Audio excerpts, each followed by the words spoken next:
Welcome to this series called Finterpret by Center for Analytical Finance at ISB. I am Prasanna Tantri. I teach finance at ISB. So the purpose of this series, there are two purposes why we are doing this. One, we keep doing this academic research regularly, and most of our papers or even papers published by scholars around the world, they're hardly read by people outside academia. The problem is, it's people generally think that they are not very useful, and these are some ivory tower thinkers talking about something which is not relevant for the real world. But that's not true. There are papers from which trading strategies come in. People can make money out of that. There are some papers which directly comment on policy, and there are talk about new things of new ways of solving a problem, which relevant problems which people are facing. So there is a lot of application to this research, which gets lost in translation. Because it is written in a manner which is not easy to decipher for a lot of people, and a lot of people who are in the implementation world do not have time to go through, even if they have the ability to do so. This valuable research that's out there gets completely lost. So the first purpose here is to bring out some papers either published by researchers at ISB or outside. But the criterion is this should be useful for Indian economy, the findings. When I say Indian economy, it's not necessarily to the government. It could be useful for government, it could be useful for regulators, it could be useful for people, for their own investing, or students for knowledge. It could be useful for anyone in general. So the criterion that we're going to use while we're going to discuss these papers is that's one. The second, we also want to clarify the role of economists and those of us who are financial economists. What do we actually do? Because one misperception that's out there when you read about criticism of economists is as if we are some kind of forecasters. We are like weather forecasters. We are supposed to know what's going to happen next year, whether the economy is going to behave in a K way or a V way or something. And when some economist forecast goes wrong, people think that the entire profession is useless. That is how economists are evaluated. And this is particularly problematic for economics and finance. Nobody blames a doctor for not predicting whether someone gets a cancer or not. But somehow economists is supposed to know whether there's going to be recession or not. And I don't blame the society here, because partly the problem is with the economists themselves, because they project that as if they know. And this is a two-way problem, not one-way problem. So we want to clarify that the academic papers that we want to talk about, when these are useful, but they don't talk about future, they talk about present. You can be useful without knowing any future. None of these papers have anything to do with futures. They don't predict what is going to happen 6 months from now, but they're going to analyze current situation. They're going to tell you why something is happening, why something may not be happening, and that is the idea is to convince the audience here is that itself is very, very useful. So academic research is not about future, it's about what is going on right now. There is no tool known to us or most people which tells you what's going to happen tomorrow. There are so many things that can change. So these are two purposes. Now coming to modus operandi of this whole thing, the way we are going to do this is today I have Nishant, who is a senior PhD student, himself a well-accomplished researcher with me. So two of us, one faculty member, one someone from Center for Analytical Finance or a PhD student, will discuss a paper, one particular paper. In each of the episode, we'll discuss one particular paper, and that also we're going to do in parts, because we realize that attention span is not more than 15-20 minutes. So today I'll spend some time in setting the context and all of these introductory stuff. But going forward, we're going to dissect a paper into several parts based on how a paper is constructed. Starting from the basic problem that the paper is addressing, how do they do it, what do they find, and most important is why it is useful and to whom it is useful. This is what we're going to discuss in each of these, and this will be divided into 3, 4, 5 sections or 5 episodes of 15 minutes each, and then we're going to consolidate the whole thing and release as one piece later. So the advantage, of course, I understand this. We thought about it, whether should we do it this way or one whole thing.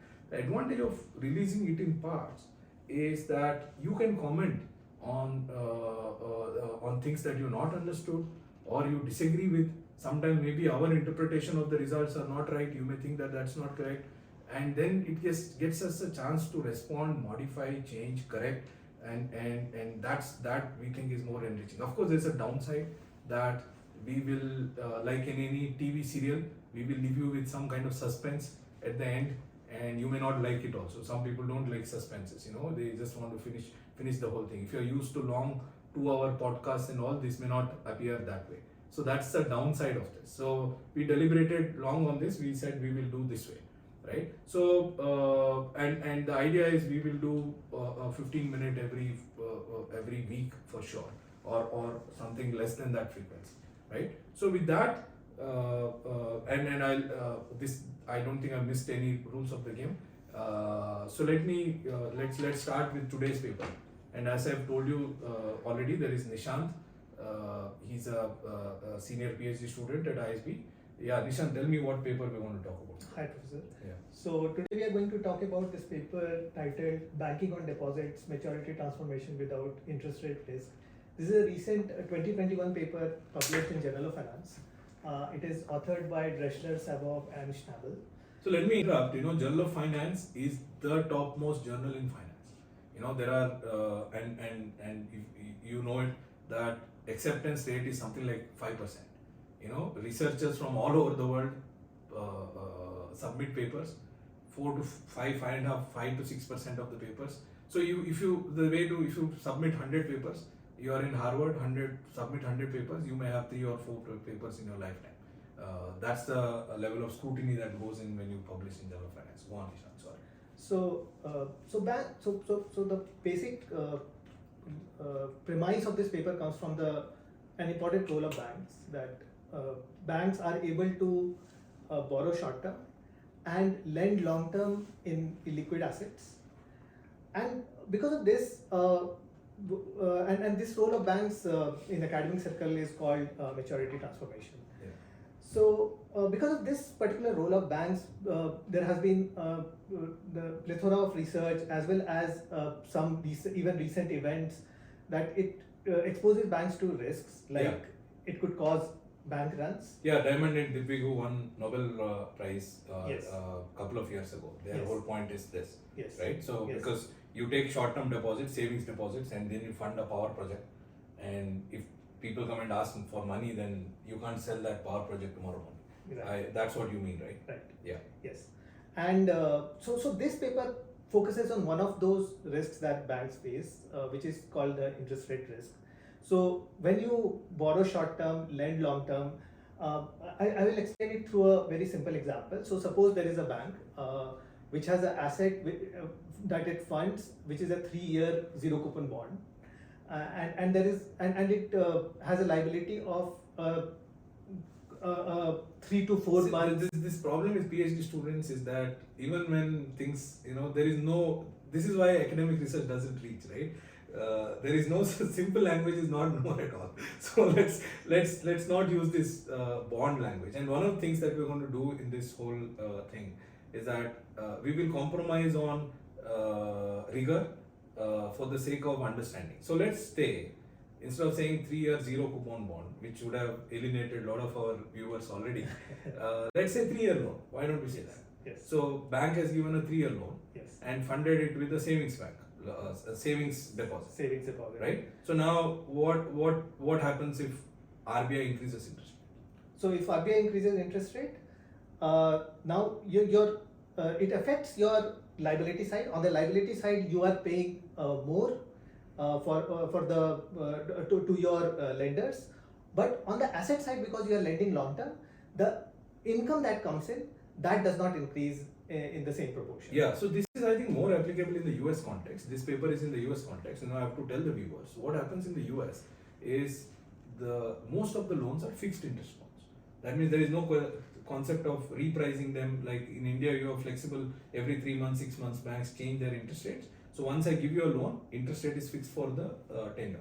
Yes. So in this context, if you have a long-term loan and you're funded by a short-term deposit, so what you're saying is when interest rate changes, you will have to pay more on the deposits, and your income does not change, so you will lose out. Yes. That is why banks are supposed to get adversely impacted by an interest rate hike. Interest rate. Does that make Yes. Did I summarize Yes. it correctly? That is exactly Right. what should happen. Sure. But what this paper shows is that does not happen in the US.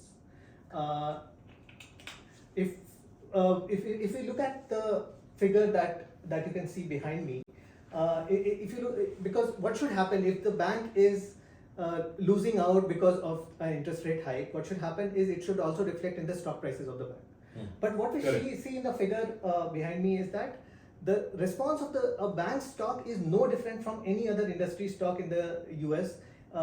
If you take last 30 years of data. Okay, so this figure is showing that how did each firms in each industry react to an interest rate hike. Yes. So when Federal Reserve, which is equivalent of RBI, increased interest rates, Yes. how did different sectors react? Yes. And based on our conversation before, you expect banks to be most negatively impacted. Yes. Because they have lent long term, their liabilities are short term, they have to pay more interest, but they are not going to earn more interest. So their net interest margin will go down, and therefore they should be negatively impacted. Yes. And what you're saying is they are not, Yes. right? Yes. Or they are in somewhere in between. Yes. Is that the blue, where is bank? the blue bar here shows the bank. Okay. And the rest of the bars, and there is pink bar which shows the market. So they are very close to average very reaction. close to the market. This is very surprising. This is where the paper starts. This is a very surprising finding, because based on any analyst discussion, and I'm sure you also spend time in the real world, is interest rate goes up, bank stocks need to be sold. Yes. This is telling us that's not true. Yes. The banks are doing better than retail, electronics. Look at it. When interest rate goes up, electronic sector does worse than banking, and this is data. This is not theory. This is not theorized. What's going on, Nishant? What is this? Is there some more thing that you want to share? Surprising stuff before so coming now, to. if we directly look at bank's profit itself. Yeah, let's look at does- it. How is it changed? So let's Let's go to the Let's next. move on. Yeah. So now, if we directly look at the bank's profit, so here in the next graph, the blue line shows the bank's return on asset. So this figure plots the bank's return on asset from 1955 to 2015. The blue line 60 plots years. 60 years of data. Mm. The aggregate ROA of all the banks in the US. Return on assets. And the red line shows the aggregate net interest margin. Net interest margin is the difference between interest they pay and interest they earn. Yeah. Interest they earn minus interest they pay. Yes. And the black line shows the federal funds rate, which is the interest rate set by the Like our repo rate. like the repo rate set by Yeah. the central bank in India. Yes.